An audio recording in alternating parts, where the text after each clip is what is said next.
আপনারা জানেন যে বাংলাদেশে এখন অন্তত ৫টি পঞ্চপাণ্ডব বলতে পারেন, ৫টি রাষ্ট্র সরাসরি আমাদের রাজনীতির ব্যাপারে নাক গলাচ্ছে, অভ্যন্তরীণ বিষয়ে হস্তক্ষেপ করার চেষ্টা করছে এবং বন্ধুর বেশে আমাদের বুকে অথবা পিঠে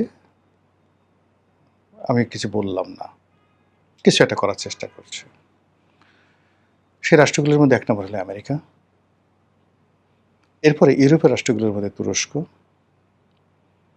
এশিয়ার রাষ্ট্রগুলোর মধ্যে চীন, পাকিস্তান এবং ভারত। এই ৫টি রাষ্ট্র। আপনি যখনই কোনো একটা জায়গাতে দেখবেন এরকম সংখ্যা ৫টির সংখ্যা হয় পঞ্চপাণ্ডব। সেই পঞ্চপাণ্ডব যখন কোথাও একত্রিত হয় সেখানে একটা যুদ্ধ অনিবার্য হয়ে পড়ে।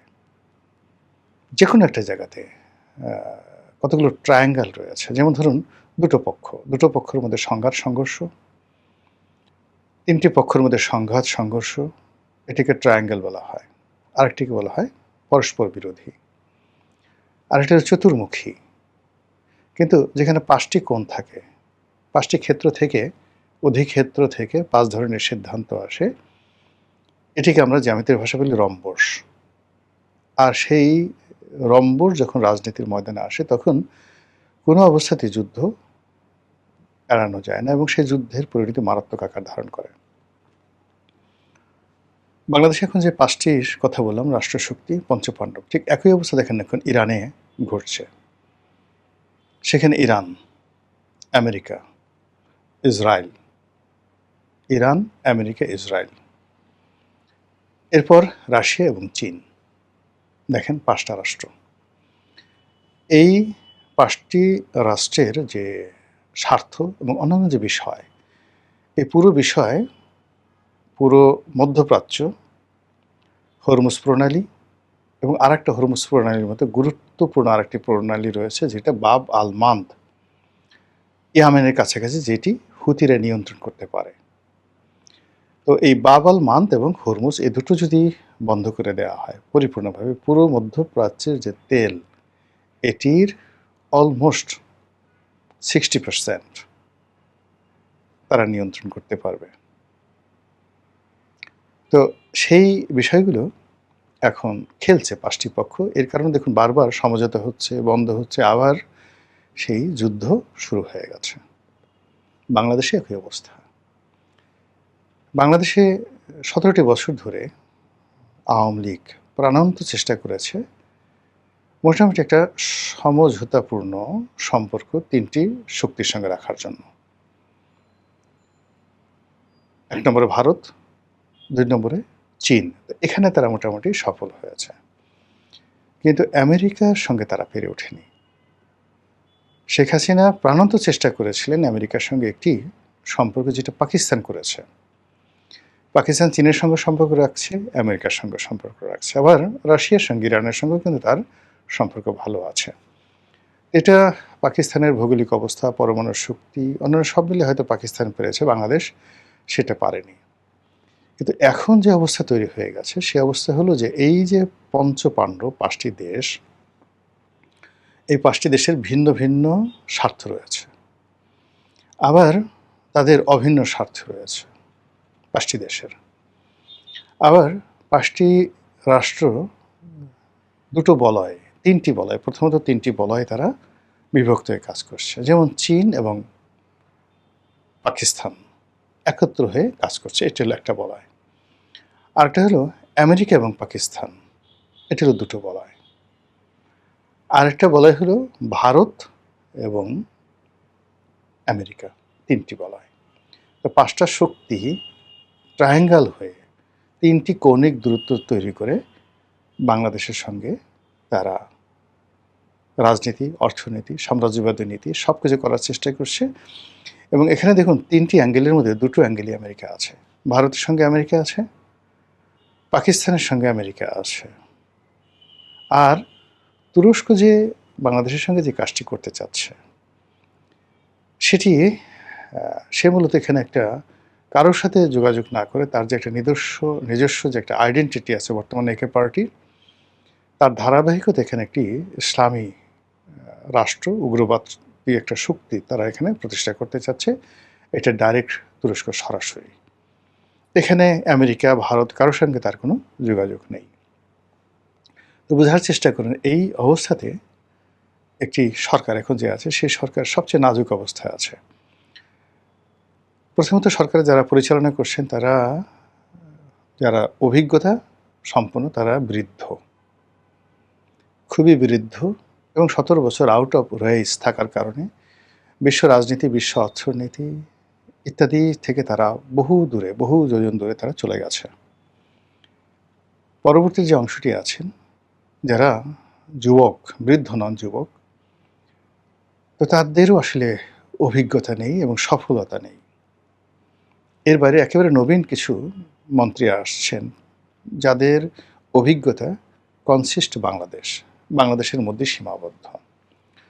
কাজে এ সকল বৃহৎ শক্তির ডেপুটি সেক্রেটারি পর্যায়ের একজন ঝানু, আমলা, কামলা, অথবা ধরুন সেই দেশে একজন রাজনীতিবিদ, তাদের সঙ্গে টেবিলে বসে 1 to 1 আলোচনা করে দেশের সমস্যার সমাধান করার মতো কেউ নেই। এই মুহূর্তে সরকারের সবচেয়ে গুরুত্বপূর্ণ দুজন ব্যক্তি, আমি কোনো সমালোচনা করছি না।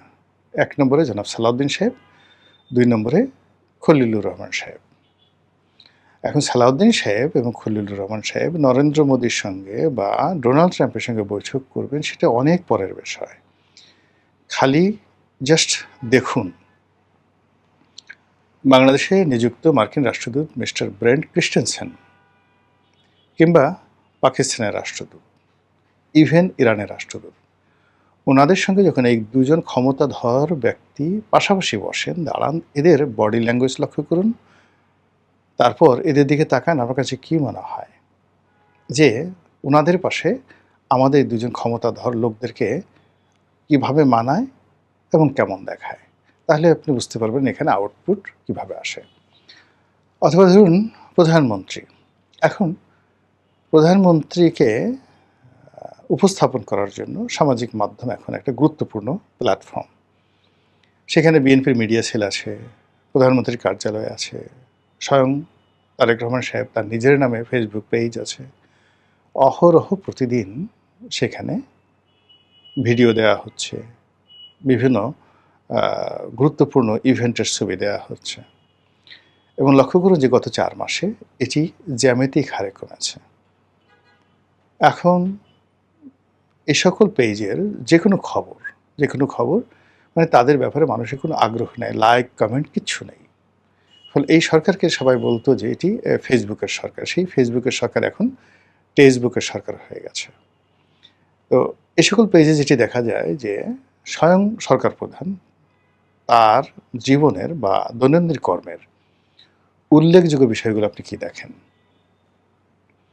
তিনি ফ্যামিলি কার্ড বিতরণের জন্য ঢাকার বাইরে যাচ্ছেন, নিজ হাতে কোদাল দিয়ে মাটি কাটার জন্য ঢাকার বাইরে যাচ্ছেন গাড়িতে করে। নাসিরুদ্দিন পাটোয়ারি বলছেন যে এই কাজগুলো আপনি গাড়িতে করে যাচ্ছেন প্রেম করার জন্য। বুঝেন প্রধানমন্ত্রীর মর্যাদাটা কোন পর্যায়ে উঠে গেছে বা নেমে গেছে। তারপর তার যে রাষ্ট্রীয় আচার, সেই আচারে গিয়ে দেখুন যে যখন কোনো একজন রাষ্ট্রদূত যাচ্ছেন তার সঙ্গে দেখা করার জন্য, সেখানে প্রধানমন্ত্রী ছবি তুলছেন, কথা বলছেন। How does it looks? এটা দেখতে আপনার কাছে কেমন লাগে? এরপরে তিনি অন্যান্য যে সকল বৈঠক করছেন, নন ফর্মাল ওয়েতে অনেকের সঙ্গে কথা বলছেন, প্রতিদিনই একটা না একটা ঘটনা ঘটছে। এই পুরো জিনিসগুলোর মধ্যে আপনি দেখবেন যে সরকার আসলে হাঁপিয়ে উঠছে। তারা সিদ্ধান্ত নিতে পারছে না যে কখন কি করা দরকার। ঠিক সেই সময়টিতে এখানে এই যে 5টি পক্ষ, পঞ্চপাণ্ডব, এই পঞ্চপাণ্ডবের 3টি ট্রায়াঙ্গেল, এর বাইরে সরাসরি 2টো রাষ্ট্র সিঙ্গেল ওয়েভে খেলছে। তো সেই 3টি রাষ্ট্রের মধ্যে ডাইরেক্ট বেশি সিঙ্গেল ওয়েভে খেলছে চীন, সিঙ্গেল ওয়েভে খেলছে তুরস্ক আর দিল্লি। তো বাকি বিষয়গুলো নিয়ে যদি আমি বলতে যাই, এতে করে আপনাদের ধৈর্যচ্যুতি ঘটবে এবং ভিডিওর পরিমাণ বড় হবে। আমি শুধু দিল্লিকে নিয়ে যতটুকু আমি বুঝেছি সেটা হলো দিল্লি সেই 2017-18 সন থেকেই আওয়ামী লীগের উপর বিরক্ত। এর কারণ হলো দিল্লি মনে করছে দুটো বিষয় দিল্লির অ্যাজ এ হোল, যে আওয়ামী লীগ নামক যে দলটি বাংলাদেশের যে স্বাধীনতাটি বা শেখ পরিবার, এটি মূলত দিল্লির অবদান রাষ্ট্রীয়ভাবে। তো তারা তাদেরকে সবসময় চেয়েছে দিল্লির দাস বা দিল্লির দাসী হিসাবে।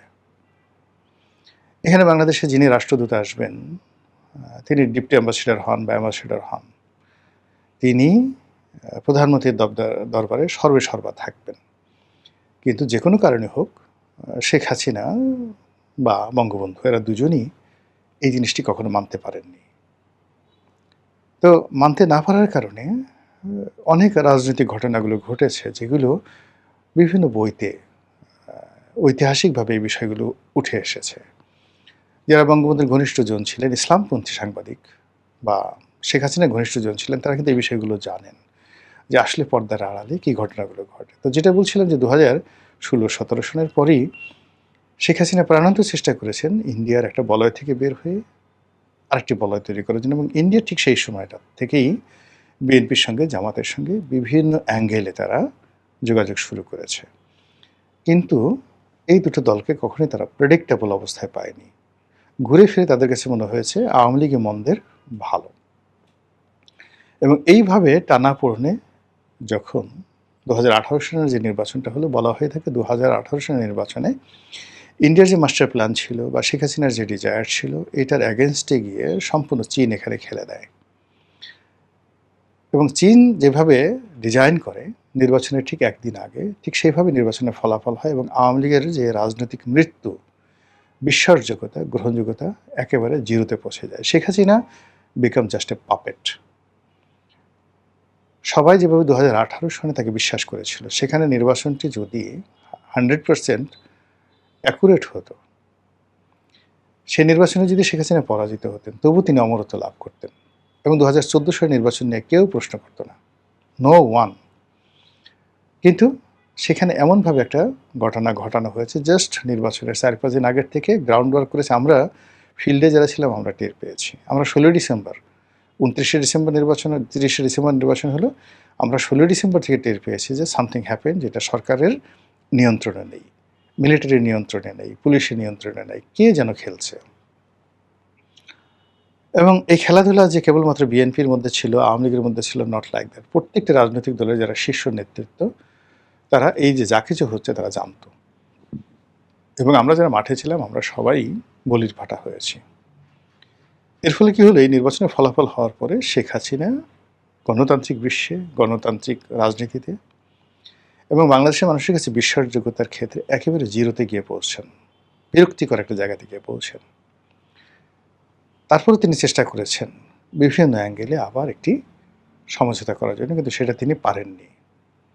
এরপরে করোনা আসছে, এরপরে ইউক্রেনের যুদ্ধ আসছে, অনেক কিছু। ভারত ও নরেন্দ্র মোদীর ক্ষমতা দুর্বল হয়ে গেছে এবং এরপর তিনি ক্ষমতাচ্যুত হয়ে এখন দিল্লির অধীনস্থ হয়ে আছেন। এখন দিল্লি আওয়ামী লীগকে নিয়ে এবং শেখ হাসিনাকে নিয়ে খেলছে। কিন্তু খেলার আগে দিল্লি বেশ কয়েকবার চেষ্টা করেছে জামাতের সঙ্গে একটা সমঝোতা করার জন্য। তারা চেষ্টা করেছে বিএনপির সঙ্গে সমঝোতা করার জন্য। এটা এখন ওপেন সিক্রেট।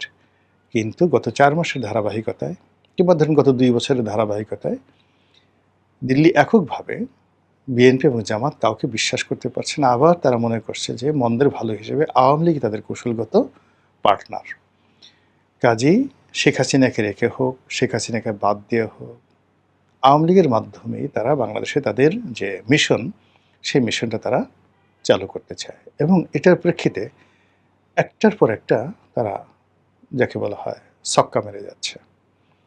শেখ হাসিনাকে দিয়ে যে সকল কথা বলানো হচ্ছে বা তিনি যে সকল কথাবার্তা নিজে স্বপ্রণোদিত হয়ে বলছেন, যেটা দিল্লি আবার ওন করছে এবং শেখ হাসিনা আসতে চান, সরকার তাকে আইনগতভাবে ফেরত আনতে চান, শেখ হাসিনা জোর করে বাংলাদেশে এসে তিনি তার রাজনৈতিক অধিকার প্রতিষ্ঠা করতে চান, অন্যদিকে সরকার তাকে আসার সঙ্গে সঙ্গে গ্রেপ্তার করতে চান। এইগুলোর যে সেন্টিমেন্ট, পাবলিকের যে সেন্টিমেন্ট, এটি ভারত তীক্ষ্ণ দৃষ্টিতে দেখছে এবং দেখার পরে ভারতের যে সাম্প্রতিক যে কথাবার্তা, সেই কথাবার্তায় তারা আরও নিশ্চিত হয়ে গেছে যে দে আর রাইট। তারা যে আওয়ামী লীগের পক্ষে আছে, এখনো পর্যন্ত আওয়ামী লীগ বাংলাদেশের সবচেয়ে সুসংবদ্ধ রাজনৈতিক দল। এখনো পর্যন্ত তারা অর্থনৈতিকভাবে সচ্ছল। এখনো পর্যন্ত রাজনৈতিক দলগুলোর মধ্যে মানে নেতৃত্বের পর্যায়ে শেখ হাসিনার যে কমান্ড রয়েছে, সেই কমান্ড এখন জামাতের আমিরের নেই তার নিজের দলে। বর্তমান প্রধানমন্ত্রী তার নিজের দলের মধ্যে তার সেই কমান্ড নেই। আর শেখ হাসিনা প্রবাসে থেকেও কারোর সঙ্গে সরাসরি দেখা না করে শুধুমাত্র ওয়ান টু ওয়ান তিনি যারা দেখা করতে আসেন তাদের সাথে দেখা করেন উইদাউট ভিডিও। কোনো মানে যাকে বলা হয় ছবি যেন বাইরে না আসে, সে কোথায় আছে, সিক্রেটলি তাকে সেখানে রাখা হয়েছে। এর বাইরে তিনি কোনো অবস্থাতেই তার অবস্থানটা ভিডিওর মাধ্যমে দেন না। কেন দেন না? আমি এটা মনে করলাম যে সে কি মরে গেল কিনা, অন্য কোনো ঝামেলা হলো কিনা। কিন্তু দেখা গেল যে এখন টেকনোলজি এমন একটা জায়গাতে এসে গেছে। এই যে আমি ভিডিওটা করেছি, এই ভিডিওর ফুটেজ দেখে, চারিদিকের ওয়াল দেখে টেকনোলজি দিয়ে বলা সম্ভব যে আমার এই ভিডিও ধারণ করার যে জায়গাটির নাম কি, হোল্ডিং নম্বর কত, সময় কত, কোন সময় আমি ভিডিও করছি, এগুলো হুবহু বের করা সম্ভব। এবং এই কারণে শেখ হাসিনা কোনো ভিডিও ক্লিপ ভারত ছাড়ছেন না, বা শেখ হাসিনা নিজে দিচ্ছেন না, বা তার উপদেষ্টারা দিচ্ছেন না। কিন্তু ঘটনা যেভাবেই ঘটানো হচ্ছে, একটার পর একটা পরীক্ষামূলকভাবে কথা বলা হচ্ছে, ঢাকাতে মানে এই স্লোগান দেওয়া হচ্ছে, অনুষ্ঠান করানো হচ্ছে, যা কিছু করা হচ্ছে করে দিন শেষে ভারত যে সিদ্ধান্তে আজকের দিন পর্যন্ত তাদেরকে মনে হচ্ছে তারা আওয়ামী লীগকে নিয়েই মানে চিন্তা ভাবনা করছে। তারা আওয়ামী লীগকে নিয়েই খেলতে চাচ্ছে, আওয়ামী লীগকে খেলাতে চাচ্ছে এবং আওয়ামী লীগকে দিয়ে সরকারকে চাপ দিতে চাচ্ছে।